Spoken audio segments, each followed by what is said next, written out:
Hey, it's Kathleen. Have you ever felt like you're losing yourself in relationships, always giving, fixing, or putting others first? Well, I made something just for you. It's a free guide called The Path Back to You. Inside, you'll find a self reflection quiz, 5 simple practices, and journaling prompts to help you reconnect with your voice, needs, and boundaries. Grab your free copy at kathleenkillen.com/free guide or check the link in the show notes. Get your guide and start today. Wait. Before we start, just want to make sure we're clear here. While this podcast talks about sobriety, mental health, and addiction, it is not meant to replace professional medical advice. Welcome to Sisters in Sobriety. I'm Kathleen. And I'm Sonia. And we're ex-sisters-in-law, brought together in marriage and bonded through our sobriety journey. Join us as we talk sobriety, addiction, and everything in between. You're in for quite a ride. And our Substack is buzzing with amazing content, from creative mocktail recipes to insightful courses and reflective exercises. There is something for everyone. Don't miss out. It's a great way to add some extra joy and depth to your journey. Check it out. Welcome to Sisters in Sobriety. I'm Sonia, and I'm with my sister in sobriety, actually my sister-in-law, Kathleen. Kathleen, how are you doing today? I am good. How are you doing? I'm doing pretty well. I have a physical on Thursday. I'm kind of nervous. I haven't had one in a few years. I thought you were about to say a few decades. No, a few years, but I'm still nervous. I don't know. Oh, I'm sure you'll be fine. You take really great care of your health. Let's see. Well, today, speaking of something that I do suffer with, we're diving into something a lot of us discover after we get sober, which is codependency. And you, Kathleen, are our resident couples therapist, and you're going to help us unpack this sometimes sneaky, but always complicated topic. Are you ready? I am ready. Okay, so the reason this came up is I was in therapy, and my therapist said, because of the codependency. And I said, what codependency? And she said, you and your ex were codependent. And I said, I didn't know that. And so that's after years of therapy. I just found out. And so it begged the question, what is codependency? So codependency is more of it's a behavioral pattern when someone prioritizes another person's needs over their own to an unhealthy amount. So it's often rooted in need for approval or connection or control. So there's different roots of it. It can be, but it can lead to an imbalance in the relationship where one person becomes overly responsible for another person's emotions or their choices or their overall well-being. Okay, so one person or both? Does it have to be mutual? No, it doesn't have to be mutual. So it can be one person or it can be both. Okay. I'm going to say, I just thought that was the definition of marriage, but okay. Obviously, we'll get into what is healthy and what is not. So how would you explain to someone who's never even heard the term before? So I would say, imagine you're in a relationship where your sense of identity or your own self-worth is tied to how the other person is doing or how they feel about you. So you might ignore your own needs, suppress your own feelings, or not have really any boundaries just to keep the person okay. That's codependency. And it can happen in friendships, it can happen in romantic relationships, and it can happen with family. It's not just about loving someone a lot, it's about losing parts of yourself in the process. Okay, so do people misunderstand what codependency is? Do you find that? Oh yeah. I think people misunderstand it a lot. I see a lot of people not realizing that they can have codependency with people outside of a romantic relationship. So absolutely, lots of people misunderstand it. A lot of people hear the word and assume it just means being close or needing someone. But closeness and interdependence are healthy parts of a relationship. Codependency involves patterns of neglecting yourself, enabling, or controlling. And that can be really emotionally draining over time. So it's not just about being too nice, it's about why you're doing it and what it costs to yourself.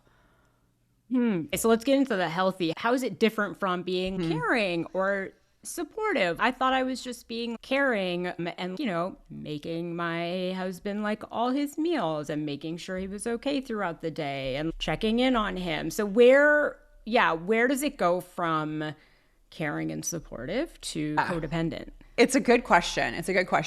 And, caring and support are vital to any relationship, but they're mutual and they're balanced. So in codependency, support would come with self-sacrifice, guilt, or fear. So you might feel like responsible for fixing your partner's problem. So for example, you could do nice things for your partner, but if they're then in a bad mood or something, you can't just be like, yeah, you do you. Like, you're in a bad mood. It's like, uh-oh.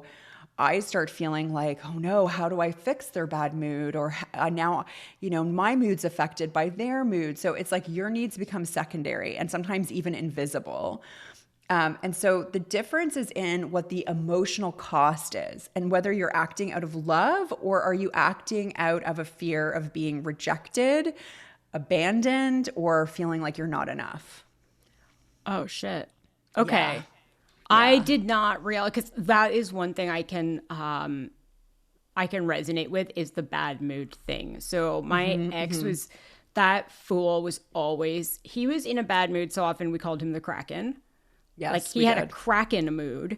And so it was, and when he was going through his like mental health crisis, which was just like a midlife crisis, wasn't I like, how do we fix this? What do we do? How do we? Oh, yeah. So that was codependent instead of being like, this is his problem. And so another example is like, this is really codependent. Your brother, my ex-husband, when we were first, I guess we had just started living together, I had to go to South Korea for 3 months. And he was not okay because I was not there. And this was beyond missing me. Do you remember this? He could not function because I was not there. I did not know about codependency at the time. And I would say I was probably not as heavily codependent as he was on me, but he couldn't function. He was depressed because my presence, my mood, my everything, he was so emotionally tied to it. You know what's really interesting is I remember that, but I also remember a number of years later when we turned 40, when you went to India for your birthday. And I kept checking in on him to make sure he was okay. And he was like, I'm fine. I don't even. Yes. And I remember thinking that was a bad sign for your relationship. But I wonder if it was like a little more complicated than that. But I remember him being like, it's totally fine that she's gone.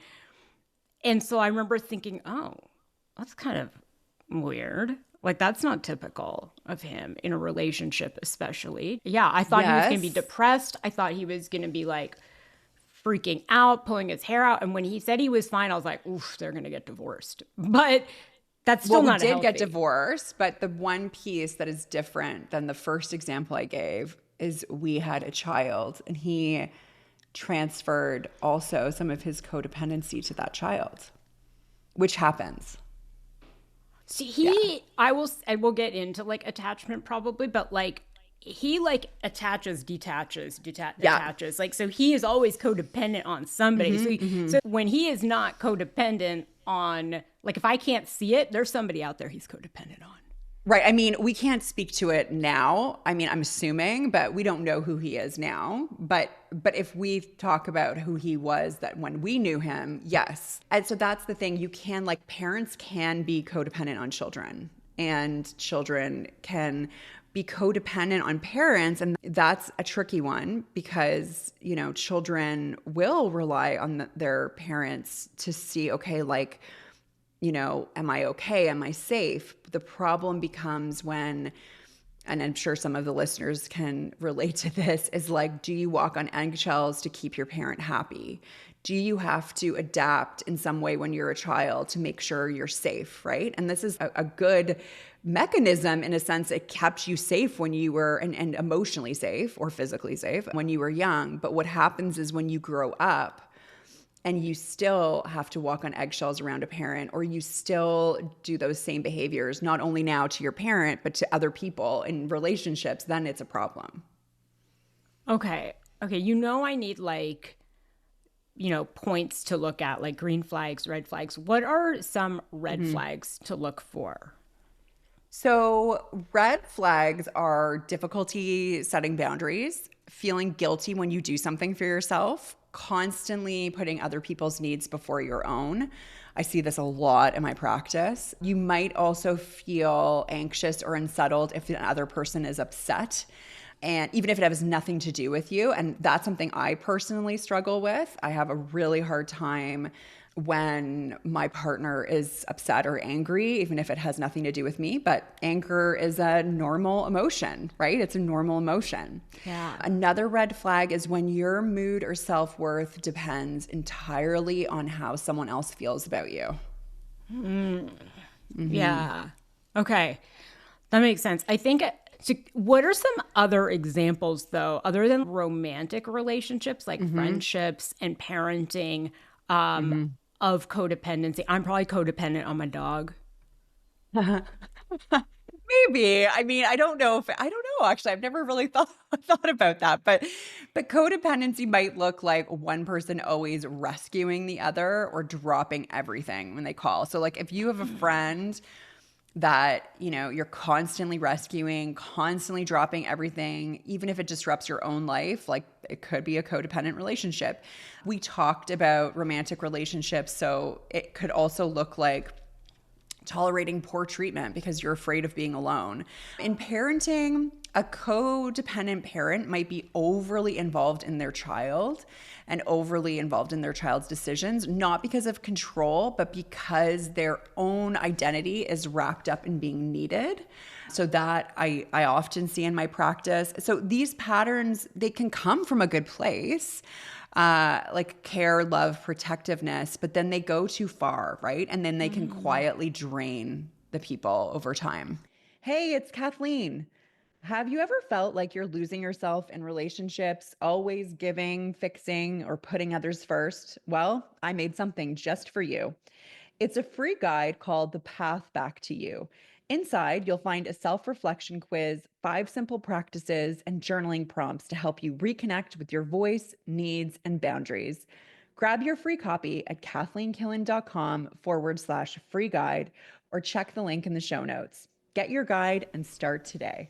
Yeah, I think now I'm starting to understand that. I think my self-worth was wrapped up in how well I took care of our home and our dogs. And so I wanted him to see me as valuable in that way. Yeah, for sure.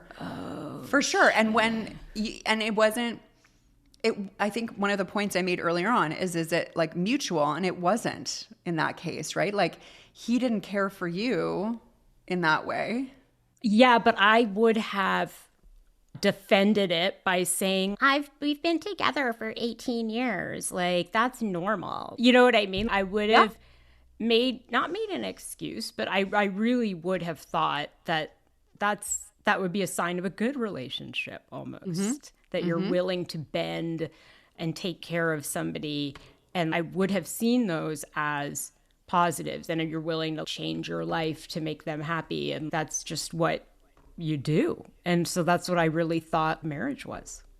And I think like we have to remember what I said earlier on is it's not that you don't support your partner and want to help meet their needs. It's not that. And as a relationship therapist, I do see that we need to be aware of that. It's what is the root of it though? Like what is the root of that? Yeah, I think we know what my root is. Yeah, my parents. So. Yeah, my parents were highly critical, and so I always felt the need to please and like bring positive information about myself. Like, hey, look how I did on this test. And then also sometimes throw my brother under the bus to make myself look better. Yes. Not that he didn't deserve it. But yes, that's a really, I look back like a really toxic trait that I had. Yeah. So I really want to be clear, like codependency, I don't see it as like it's not like a personality trait, right? Like it's not a flaw necessarily. It's often a survival skill that we learned, like you just mentioned, in response to our early relationships. So over time, though, it can keep us from really showing up fully as ourselves in all of our relationships. The goal here is not to stop caring about other people, it's to care without losing yourself in the process. I want to be really clear about that. It's not to not care, it's to care but without losing yourself. And so the first step is to notice it without judgment. And so it doesn't mean that you're flawed, doesn't mean that you're broken. It means that you've probably developed some patterns that have helped you survive in the past, but they're not serving you anymore. And awareness is the first step to really start shifting those patterns and learning new, healthier ways of relating. You gave a great example of how you learned to adapt with your parents. For me, in my family, I very much was the peacemaker and had to like be the funny one. So when my mom was angry or depressed or had pretty difficult emotions, I really thought it was my job to make it better, to help her mood. So I had to be the funny one. I had to keep the peace, be the perfect child. And that still shows up in my relationship. So with my current partner, when he's angry, not that he gets angry that much, or when he's upset or grumpy, I feel like I have to be funny. I feel like I have to, that it's on me. So that's just an example of how that shows up. Okay. Now I have a question, which is there an opposite of codependence? Yeah, so there is hyper independence. And so what is important in a relationship is that you have differentiation, meaning that you have your own interests, your own needs, you look after yourself too, and then you have interdependence.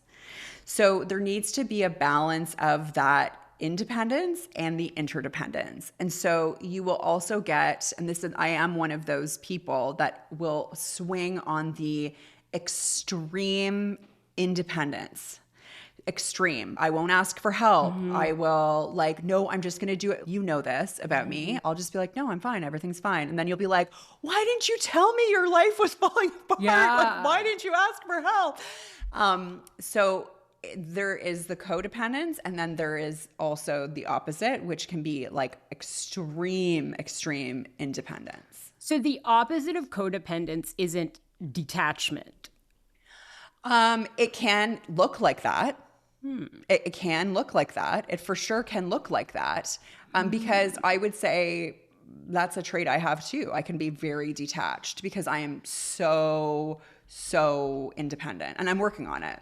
Yeah. Okay. Speaking of working on it, yeah, can we work on these things, or is it just who we are? And I ask that knowing that I have worked on my codependence. So, but I did not label it that until last week. So, So you can work on your codependence. Absolutely. It's not like a fixed personality trait. It's just a set of learned behaviors that's often rooted in your early life.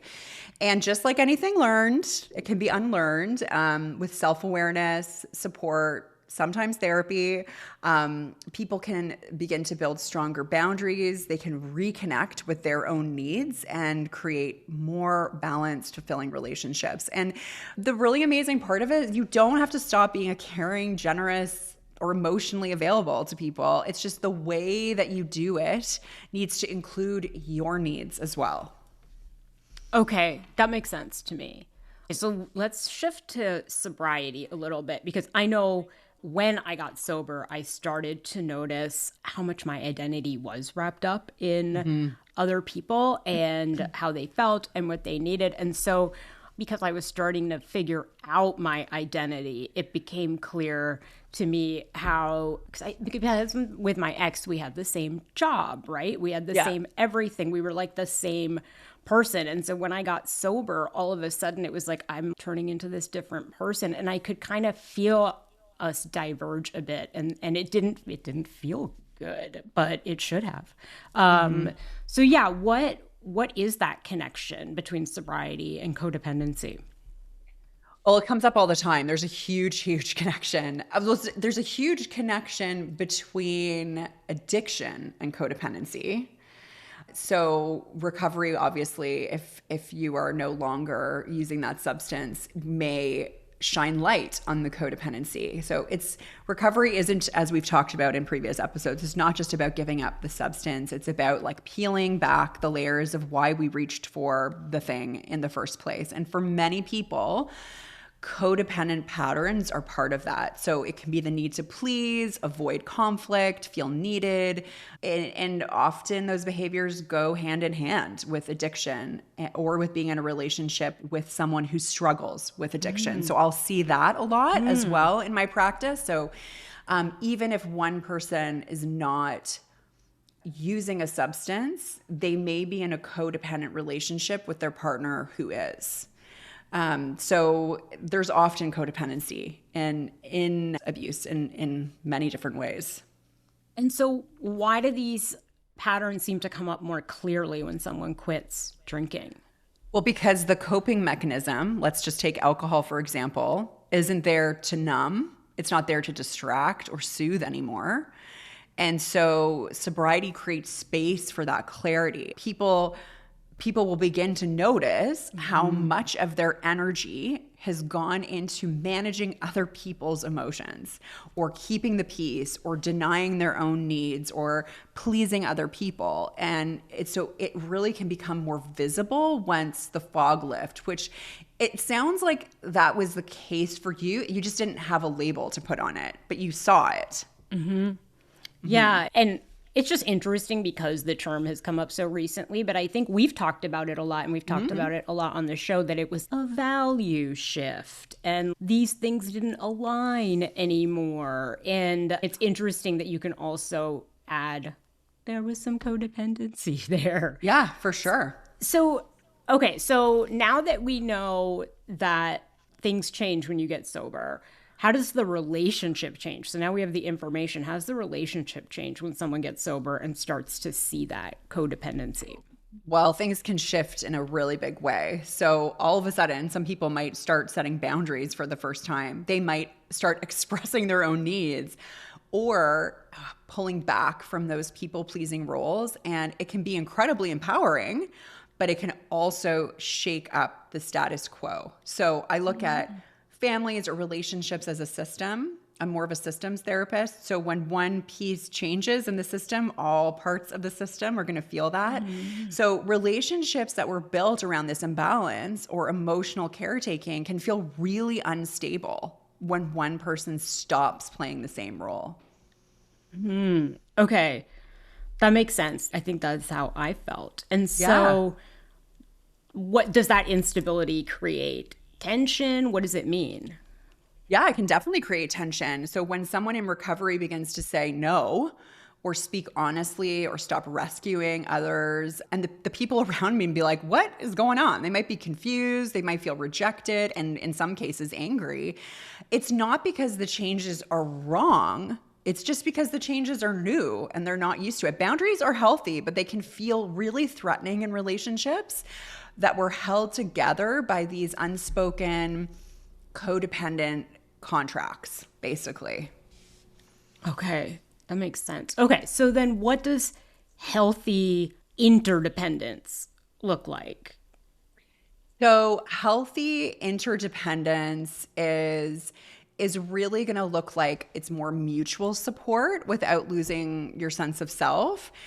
Each person maintains their own identity, values, they're able to emotionally regulate, boundaries are respected, there's space for autonomy, but there's also space for connection. So that's what interdependence means. Okay. And that's what we want to aim towards. So Are there different types of codependencies? Is that a thing? Yes, it is definitely a thing. So some codependents will like overfunction and try to fix everything, organize or caretake. I see that quite often, especially in women. I see that. Yeah. Others may be more passive. So just absorbing others' emotions or like avoiding conflict to maintain the connection. I actually see that a lot in men. And then some people become martyrs. So it becomes like really control oriented. It's not a one size fits all, but the common thread in codependence is if you're okay, then I'm okay. Okay, and you just mentioned women. So are women more likely to struggle with codependency, or is that just this stereotype that a woman gives up her life for her family and is always taking care of everyone? There is some truth to it, but I also really think it's shaped by culture and also childhood experiences. So women are often socialized to nurture and prioritize others. It's just what society often asks of women. And so we can equate that with being selfless. And I see that a lot in my practice. So when I basically start talking to women I practice about meeting their own needs first, they're like, well, that's selfish. I can't do that. That's selfish. And so that just creates a fertile ground for codependency, but men definitely experience it. I mean, it's often with shame because they're taught to hide emotional needs. And so that's where you can often see it in men too, is like, I'm just going to not say anything to avoid conflict so you're not mad at me. Okay.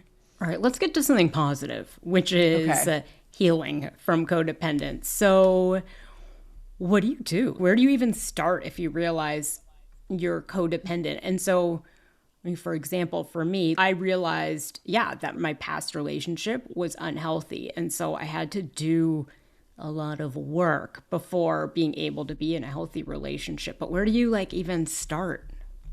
Well, I think awareness is obviously key. So let's say you've already realized you realize you're codependent. I think self-compassion is a really, really important first step in terms of being kind to yourself. It's not about blaming or like fixing codependency necessarily. It's about understanding it. And so really just naming it to yourself, saying like, I think I've been losing parts of myself to keep others okay. So that's your entryway. That's your entryway into changing.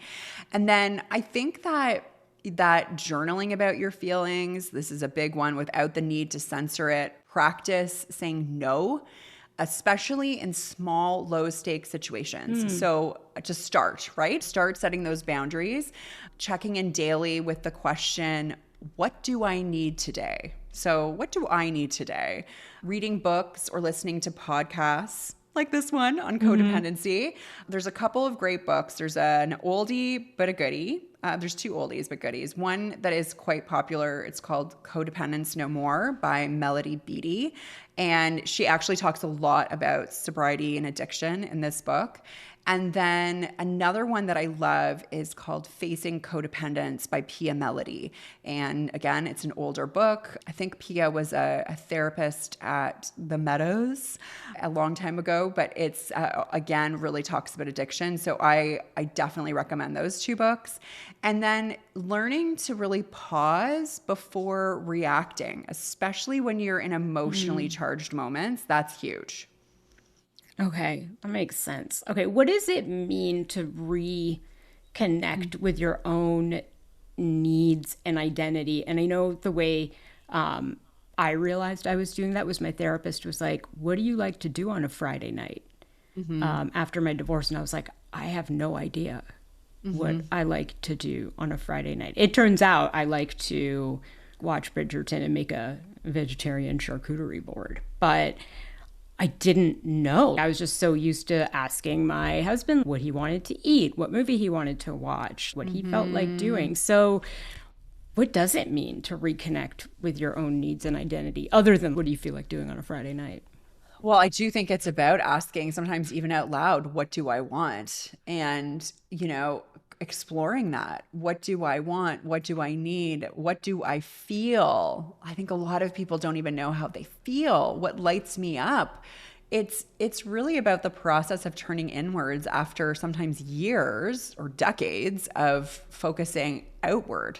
And it's not selfish, it's how we become whole. And I think that's, I do see, because I see couples, but I also see people who have, either, well, in many forms of relationships, but people who have gone through divorce. I think that's a common sentiment. They don't know who they are anymore when they get out of their marriage. And so it's kind of figuring those things out. Yeah. Okay. So we've talked about what codependence is, talked about how to identify it. We've talked about how to heal it, but what actually happens when you start breaking these patterns? And I know that breaking codependent parenting means not caring as much about what people think, but what should we expect when we start changing these behaviors? Well, I would say you're going to expect some resistance, both from within yourself and from the people around you. So internally, I hear a lot from people having guilt or anxiety, saying, well, I feel guilt that I'm not helping this person anymore, or if I'm not the fixer or the peacekeeper. And stepping out of that role can feel really disorienting. So you're not just changing behaviors, you're shifting a part of how you relate to others. And you might even start asking yourself, I'm not the person giving, or I'm not the people pleaser, or I'm not the helper, who am I? And so there can be grief around that. You're almost saying goodbye to a version of yourself that you may have felt has kept you loved, or at least like felt like it did, not necessarily it did, but felt like it did. And then there can also be resistance from other people. And that's really, really hard. People are not if they're always used to you saying yes, or you always being available, or always prioritizing their needs, they may not respond well when you set boundaries or even ask for reciprocity. So they might accuse you of being selfish or cold, or you're not who you used to be. And they might try to guilt trip you, withdraw, or even become angry. And it's not because you've done something wrong. It's because the dynamic between you is changing, and they're losing the version of the person who made their life easier. But it's really a process that requires courage, because you are stepping into yourself, that a person that's more authentic, and not everyone in your life is going to come with you for this part of the journey. And that's something that's hard to accept at first, but it doesn't mean you shouldn't stop. It means that you're stepping out of an old pattern and you're stepping into something new. So do you owe those people an explanation of this shift, or do you just focus on keeping your own side of the street clean? I'm trying to imagine if I had woken up one morning and said to my ex, hey there, I'm going to be setting some boundaries. I mean, the Kraken would have come out. So that's just my situation. But do we have to explain the shift to the other person? I mean, I really think it depends on the relationship, to be honest, because I would say start with healing yourself first. You don't have to justify why you're healing. But if it were me, let's say in my current relationship, actually I have done this. I have said, I am going to be taking some time for myself, or this is how I'm going to be showing up. And so I have sort of gently said, I'm really working on honoring my needs and creating more balance in my life. And, I have a great partner who's like, great, how can I support you in doing that? Is there anything that you need while you do that? So it really depends, though, on the relationship. However, there are other people in my life, if I were to say that, they would become extremely hostile and be like, what? Why? So I would say depending on the relationship, start with shifts on your own side. Okay. And so what do we do if we feel guilty, right? That, well, I'm not bending over backwards. I can't imagine if I had stopped loading the dishwasher in the middle of my marriage, or stopped doing the laundry, or actually, let's put it in a more reasonable way. Like if I was sick and was like, you know what, I have a cold, I don't feel like doing the laundry, I don't know how that would have gone over. Well, I think guilt, if you felt guilt about that, it's a signal you're doing something different. Doesn't necessarily mean it's wrong. And, you wouldn't have been, in your example, you wouldn't have been hurting your ex by not doing the laundry. You would have been trying to heal yourself, right? So I would say it's a difficult thing to change these patterns. That's what, journal through it, talk to someone safe, whether that's a friend, a therapist, and keep practicing it. Over time, your nervous system will learn that it's safe to take up space. Usually, depending on what your background is, you're probably not going to go from 0 to 100. You might have to take some little steps in between. Okay. That makes sense. Actually, I'm thinking of a specific example when I got swarmed by bees and my Instacart groceries got delivered. And so I had like 30 bee stings. And my ex was like, are you going to put those groceries away?